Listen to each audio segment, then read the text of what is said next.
Assalamualaikum ayah bunda di channel Cerita Rakyat. Setiap kehidupan pasti ada ujian. Bayangkan hari sakral ijab kabul baru saja selesai, air mata haru belum kering di pipi mempelai wanita. Tamu masih duduk rapi menyaksikan kebahagiaan yang baru lahir.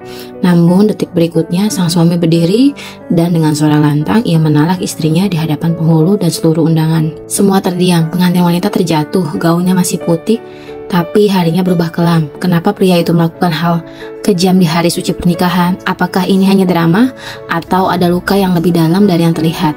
Namun sebelumnya, bagi yang beragama Islam, saya sarankan untuk menuliskan salawat Nabi Muhammad agar kelak salawat ini bisa menjadi saksi untuk mendapat syafaat di akhirat. Like dan subscribe ke channel ini sangat membantu kita selalu bersyukur atas hidup. Pagi itu langit nampak bersih, awan-awan bergelantung lembut seperti kapas, seolah menjadi saksi bisu atas hari bahagia Rahma. Di rumah sederhana yang dihiasi janur kuning dan tirai putih, sanak saudara berdatangan dengan senyum lebar dan berdoa. Rahma duduk di dalam ruangan, wajahnya dirias lembut, mata bulatnya dihiasi warna coklat muda, dan bibirnya bergetar menahan haru. Di sampingnya duduk sang ibu menggenggam tangan anak perempuannya yang sebentar lagi akan menjadi seorang istri. Nah, insya Allah ini langkah yang baik. Irfan orangnya terlihat bertanggung jawab, ucap sang ibu sambil menyeka air mata.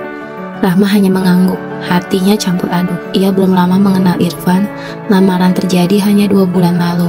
Setelah keluarga Irfan datang membawa niat baik, tidak banyak waktu untuk saling mengenal, tapi dari cara berbicara dan cara menghormati orang tua, Rahma percaya Irfan adalah laki-laki baik.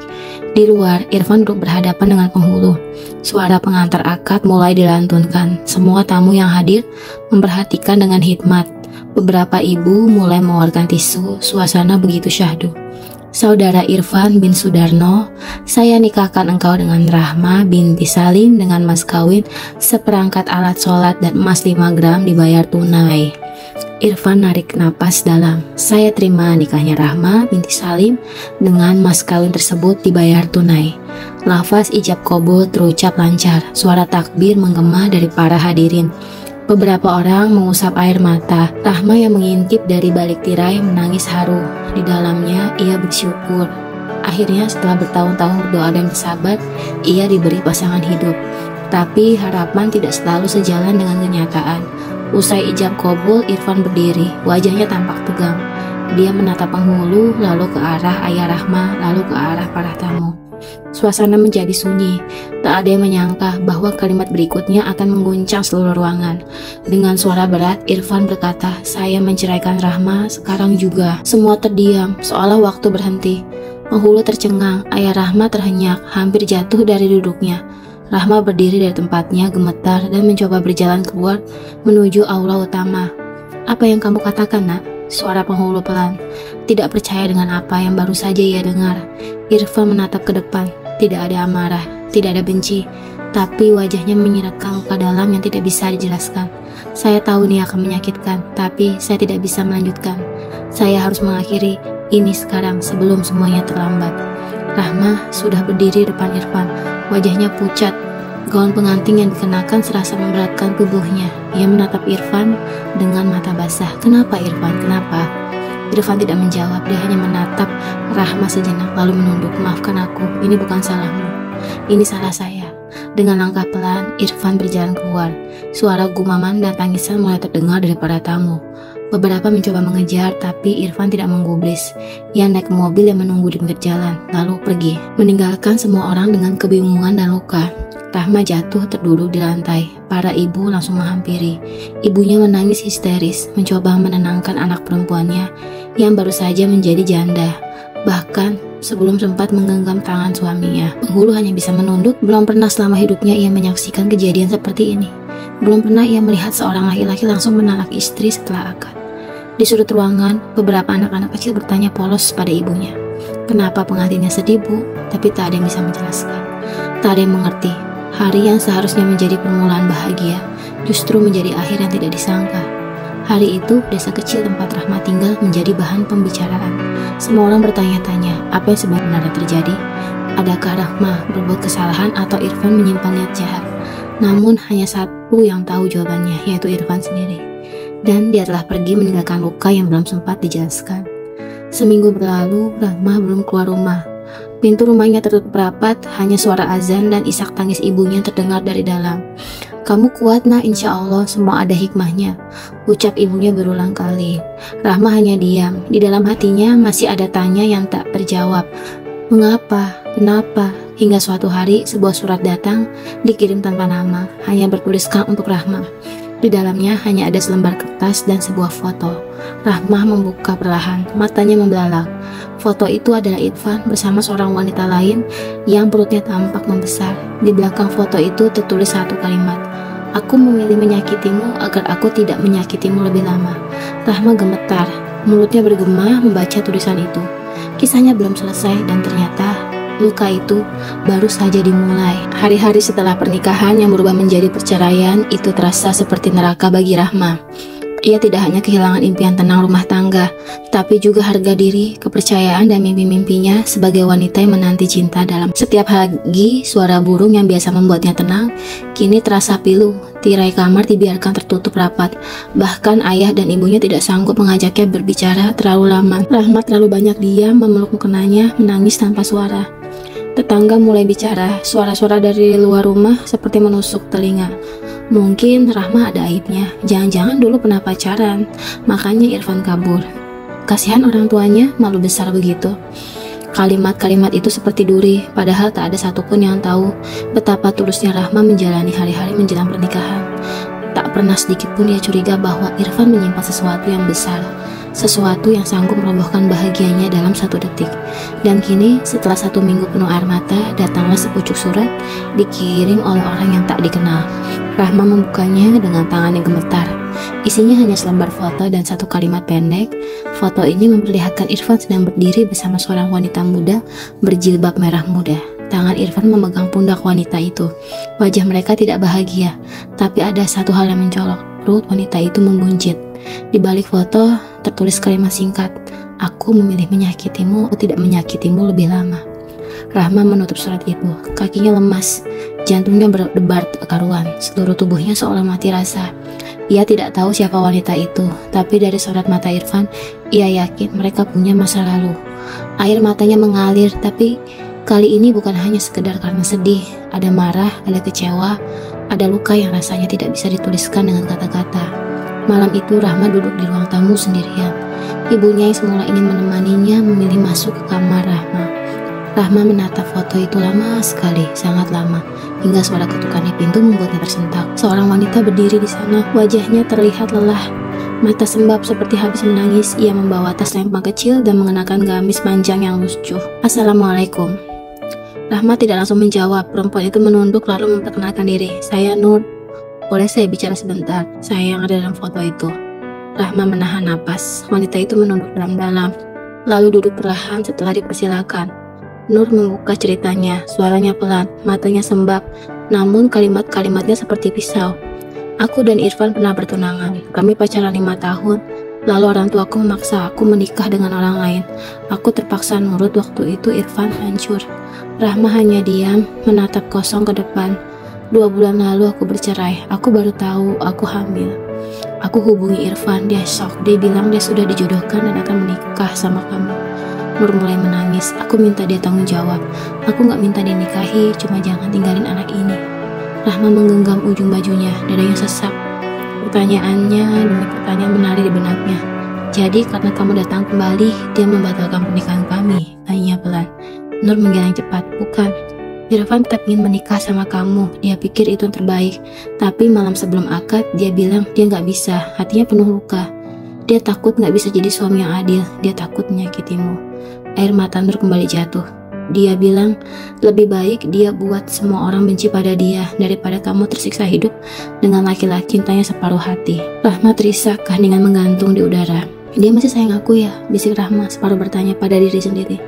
Nur menjawab, "Dia sayang kamu dengan cara yang berbeda." Beberapa hari setelah pertemuan itu, Rahma mulai keluar rumah. Ia berjalan ke masjid, ke warung, menyapa tetangga meski belum pulih hatinya.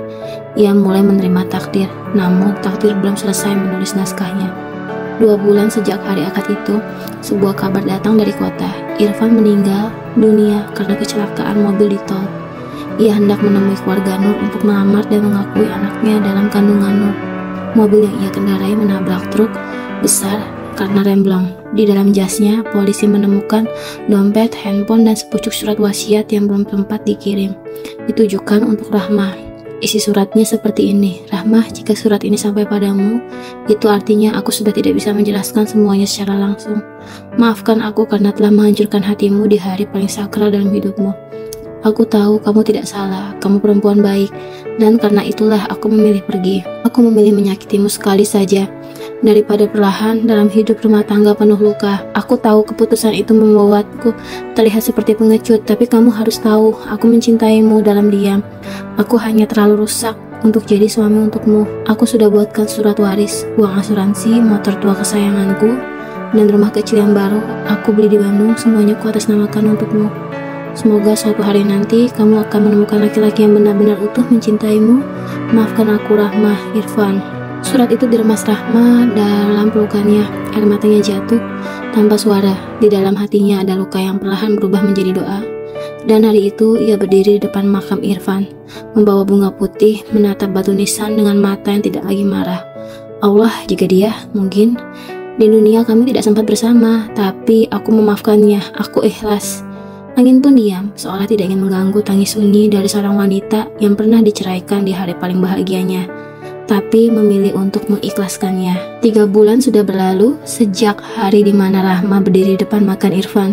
Waktu terus berjalan, tapi tak semua luka sembuh bersama detiknya. Beberapa luka mulai tinggal lebih lama, dan Rahma tahu tak semua air mata harus dikeringkan secepat itu.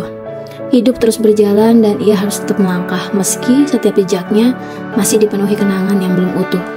Setelah kejadian itu, Rahma memutuskan untuk pindah dari desanya. Ia menerima surat hibah rumah kecil milik Irfan yang terletak di pinggiran Bandung. Rumah itu sederhana, hanya 1 lantai dengan 2 kamar. Halaman sempit di depan dan cat dinding warna krem yang mulai pudar. Tapi rumah itu terasa penuh cerita. Setiap sudutnya menyimpan keheningan dari seseorang lelaki yang pernah ingin melindunginya dengan cara yang keliru. Rahma mulai belajar menjalani hidup di tempat baru. Ia bekerja di sebuah toko bunga milik pasangan lansia. Di sanalah ia mulai menyibukkan diri, merangkai bunga, menyusun paket, menata vas, dan membersihkan kelopak-kelopak yang gugur. Ada sesuatu yang menenangkan saat ia melihat bunga yang tumbuh dari akar yang lemah, tak mampu mekar dengan indah. Di sela waktu bekerja, Rahma sering memandang langit. Ia duduk di beranda rumah kecil itu, menatap senja sambil berbicara dalam hati, seolah sedang berbicara dengan Irfan. Aku baik-baik saja meski rasanya belum sepenuhnya pulih, tapi aku berusaha. Sampai pada satu sore, Rahma menerima tamu tak terduga. Seorang wanita muda datang dengan membawa bayi berumur 2 bulan dengan gendongan. Wajahnya familiar. Dia adalah Nur. Rahma, ucapnya pelan. Rahma langsung berdiri sejenak. Suasana menjadi kikuk. Tapi Nur segera tersenyum sambil menunjukkan bayi di pelukannya. Ini anak Irfan, namanya Rehan. Rahma tersenyum, senyumnya getir namun tulus. Ia mengusap kepala bayi mungil itu. Boleh aku gendong? Tanya Rahma lembut. Nur mengangguk. Rahma mengangkat Rehan dari pelukannya. Bayi itu menguap kecil. Wajahnya mirip Irfan, sangat mirip. Air mata Rahma menetes perlahan, bukan karena cemburu, bukan karena iri, tapi karena ada harapan kecil yang terwujud dari seorang laki-laki yang sempat ia sebut suami, walau hanya dalam hitungan jam. Nur duduk di bangku beranda, mengusap mata yang lelah. Aku bingung, Rahma. Aku mau kembali ke rumah orang tuaku, tapi mereka belum bisa menerima aku dan anak ini. Aku nggak tahu harus kemana. Rahma menatap wanita itu, bukan dengan kemarahan, bukan pula dengan penolakan, melainkan dengan rasa yang tidak bisa dijelaskan, antara belah kasihan dan penerimaan.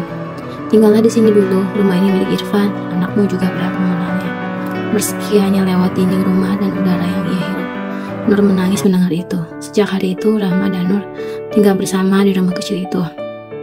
2 perempuan yang sama-sama pernah dicintai oleh cinta, kini saling menyembuhkan dalam sunyi. Setiap malam mereka berbagi cerita. Nur sering Sejak taman belajar kecil itu berdiri di halaman rumah Rahma, suasana rumah menjadi sangat hangat. Suara tawa anak-anak mengisi pagi hingga sore. Nur yang semula sering termenung kini mulai sibuk membantu, entah menyuapi Raihan, menyiapkan makanan untuk anak-anak, atau membacakan buku cerita. Rahma sendiri merasa seperti menemukan kembali makna hidup. Ia tidak lagi merasa kosong, tidak lagi merasa ditinggalkan, tapi tetap saja setiap malam saat lampu dimatikan dan suara mulai sunyi, pikirannya kembali pada sosok Irfan. Meski tidak sempat menjadi istri sepenuhnya, Rahma merasa ada benang kasat mata yang masih mengikat hatinya dengan laki-laki itu.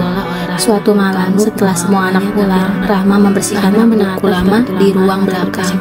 Rak itu peninggalan dari Irfan dan sebagian besar masih berisi buku-buku usang miliknya. Rahma menarik satu persatu buku yang sudah bertubuh, mengelapnya dengan kain bersih. Tiba-tiba sebuah amplop kecil terjatuh dari salah satu buku tebal bersampul coklat. Rahma memungut perlahan. Amplop itu sudah menguning, tapi masih tersegel rapi. Di bagian depannya tertulis tangan yang sangat dikenalnya. Tapi untuk Rahma, kalau suatu saat kamu menemukan ini. Hati Rahma bergetar. Ia menatap amplop itu lama. Tangan kirinya bergetar ketika membukanya perlahan. Dan saat isi suratnya itu terbaca, air matanya pun mulai jatuh. Rahma, maaf, aku tidak sempat menulis surat ini dari awal. Kalau surat ini kamu baca, berarti aku benar-benar tidak mampu menjelaskan semuanya di depanmu. Aku tahu hari itu adalah hari yang paling kamu tunggu dan aku malah menghancurkannya. Bukan karena aku membencimu, bukan karena kamu kurang, tapi karena aku tahu aku tidak layak. Aku belum selesai dengan masa lalu. Aku pikir aku bisa menutup luka itu dan membuka lembaran baru bersama. Tapi ternyata malam sebelum akad aku menangis sendirian karena sudah berdamai dengan masa lalu. Aku gemetar, Rahma, aku takut menjadi suami yang dingin. Takut menjadi lelaki yang memaksakan cinta pura-pura. Tapi yang paling aku takutkan adalah menyakitimu. Pelan-pelan, saat kamu mulai percaya bahwa aku adalah rumah, maka aku memilih menyakitimu sekali saja. Aku ingin kamu marah, aku ingin kamu membenciku, supaya kamu bisa melupakanku lebih cepat. Tapi kalau kamu baca surat ini, aku yakin kamu sudah memaafkan, dan itu lebih menyakitkan bagiku. Raihanku mungkin tidak akan mengenalku, tapi kamu bisa jadi jendela yang memperkenalkan aku pada anakku. Katakan padanya bahwa ayahnya mencintai ibunya, tapi takut menghancurkannya. Katakan padanya bahwa ayahnya pernah gagal, tapi tidak berhenti berusaha memperbaiki. Dan kalau kamu masih tinggal di sini, aku tahu kamu sudah ikhlas. Semoga Allah menyembuhkan luka-luka yang pernah aku tinggalkan di hatimu. Dan semoga suatu saat kamu menemukan laki-laki yang bisa mencintaimu dengan seluruh utuhnya. Maafkan aku, Irfan. Surat itu jatuh dari tangan Rahma. Tubuhnya lemas, ia menangis. Bukan karena sedih, tapi karena merasa dilihat dari jauh, seolah Irfan menulis surat itu dengan sepenuh rasa, bahkan ketika mereka belum lama saling kenal. Di luar kamar, suara Raihan tertawa dikejar-kejar anak-anak mengaji. Suara yang memanggil kenangan, suara yang menyembuhkan. Nur masuk membawa 2 gelas teh manis.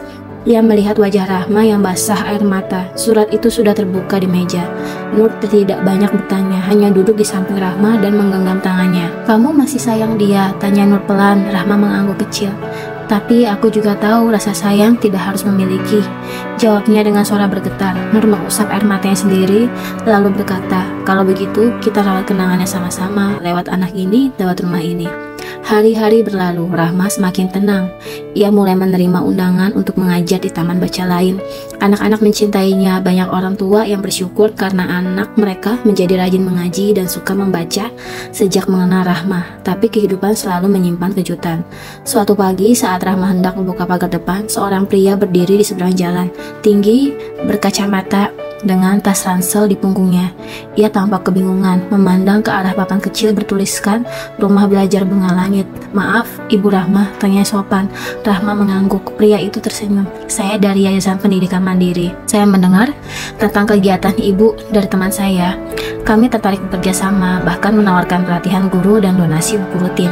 Boleh saya bicara sebentar?" Rahma mempersilahkan masuk. Mereka duduk di ruang tamu kecil. Nur menyuguhkan teh dan kue kering. Namanya Ardi, usianya sekitar 37 tahun, santun, tenang, dan memiliki cara bicara yang membuat suasana terasa ringan. Ardi memperlihatkan brosur program sosial mereka. Ia juga mengajak Rahma menjadi pengisi pelatihan guru di luar kota. "Kami butuh orang seperti ibu yang mengajar bukan karena uang, tapi karena hati," ucap Ardi sambil tersenyum tulus. Rahma tersenyum tipis. Ia belum menjawab, belum berani menerima tawaran besar. Tapi di dalam hatinya ada sesuatu yang pelan-pelan tumbuh kembali. Bukan cinta, belum, tapi harapan. Harapan bahwa luka bisa disembuhkan dengan membantu sesama. Dan rahasia yang dulu hanya meninggalkan tangis, kini perlahan berubah menjadi pelita kecil yang menuntun jalan baru. Bab 5. Sejak pertemuannya dengan Adli dari Yayasan Pendidikan Mandiri, Rahma mulai membuka diri. Perlahan ia kembali mengisi pelatihan, menghadiri seminar kecil, dan berbicara tentang pentingnya pendidikan yang berlandaskan kasih sayang dan kesabaran. Ardi menjadi sosok yang selalu hadir setiap pekan, bukan dengan kata-kata manis, tapi dengan tindakan sederhana yang menyentuh.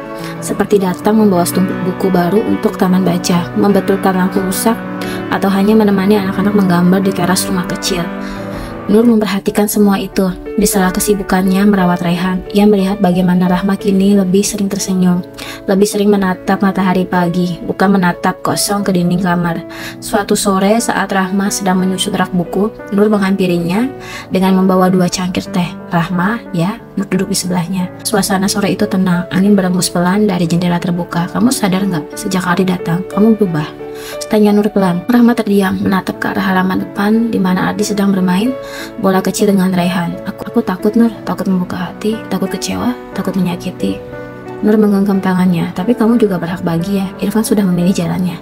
Dia sudah menuliskan akhir ceritanya. Sekarang giliran kamu menulis cerita baru." Air mata Rahma menetes pelan. Ia tidak menjawab, hanya menatap langit yang mulai berubah jingga. Beberapa bulan berlalu, taman belajar semakin ramai. Nama Rahma semakin dikenal di kalangan relawan pendidikan. Banyak anak-anak dari luar daerah datang hanya untuk belajar mendengar dongeng darinya. Ardi tetap rutin hadir, dan pada hari ulang tahun taman belajar yang ketiga, di depan semua anak-anak, para ibu, relawan, dan warga sekitar, Ardi berdiri di panggung kecil sambil memegang mikrofon. Ia menatap Rahma yang duduk di bangku depan. "Rahma, kamu mengajari banyak anak cara menghafal huruf, tapi kamu juga mengajarkan kami semua tentang cara mengenal hati. Aku tahu kamu pernah patah hati, tapi kamu tetap berdiri. Kamu menyembuhkan banyak orang, bahkan saat lukamu belum sepenuhnya kering." Ardi menarik napas lalu tersenyum. "Dan kalau kamu izinkan, aku ingin jadi bagian dari hidupmu, bukan untuk menggantikan siapapun, tapi untuk menemanimu kamu menulis halaman baru."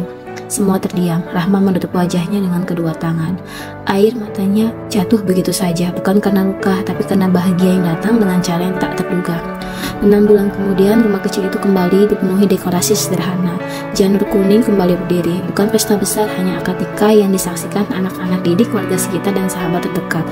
Rahma dan Ardi duduk bersanding, wajah mereka penuh syukur. Dan yang paling bahagia itu, hari itu adalah Raihan, yang kini memanggil Ardi dengan sebutan ayah.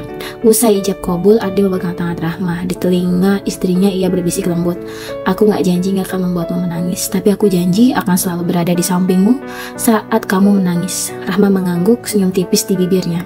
Hari yang dulu hancur kini menemukan tempat pulang baru. 10 tahun kemudian, rumah kecil itu tetap berdiri, namun kini telah diperluas.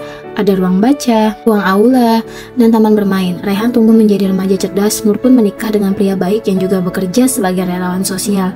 Mereka pindah ke kota tetangga, tapi tetap saling berkunjung. Rahma masih menulis diari. Di dalam terakhir buku ke-10-nya, ia menuliskan kalimat, "Dulu aku berpikir hidupku berakhir di hari ijab kabul yang berubah jadi talak. Tapi ternyata Allah hanya ingin memulai cerita baru dari situ. Sebuah rumah selalu dibangun dari 2 hati yang sempurna. Kadang 2 luka bisa saling menyembuhkan dan menjelma menjadi rumah yang paling kuat." Dan di samping tulisan itu, ia menyimpan foto, bukan foto pernikahannya dengan Ardi, tapi foto seseorang bayi yang tertawa dalam pelukan ibunya, dan seorang pria berdiri di belakangnya tersenyum lembut. Foto itu adalah Irfan, Nur, Raihan di hari pernikahan, di hari terakhir sebelum Irfan berpulang. Pesan dari kisah ini, setiap luka dalam hidup adalah jalan membentuk kita. Tidak semua yang tampak buruk adalah akhir. Kadang-kadang, perpisahan yang pahit adalah bentuk perlindungan dari Allah agar kita tidak menjalani hidup yang penuh derita. Terkadang yang kita anggap kehilangan justru adalah penyelamatan. Jangan pernah berhenti percaya bahwa Allah menulis cerita hidup hamba dengan penuh rahmat. Mungkin saat ini hidupmu hancur, mungkin kamu merasa dihianati, tapi bersabarlah, karena di balik kisah yang retak, jadi ada bahagia yang sedang disiapkan. Ingatlah janji Allah. Terima kasih sudah menyimak cerita ini sampai selesai. Ayah, bunda, dan sahabat semua, semoga kisah ini menjadi cermin untuk kita agar lebih kuat, lebih sabar, dan tidak kehilangan harapan walau hidup terasa menyakitkan. Kalau cerita ini menyentuh hatimu, jangan lupa tekan kliknya ya. Tulis pendapatmu di kolom komentar dan subscribe ke channel ini biar kita bisa terus berbagi kisah yang penuh hikmah dan menyentuh hati. Sampai jumpa di cerita selanjutnya. Wassalamualaikum warahmatullahi wabarakatuh.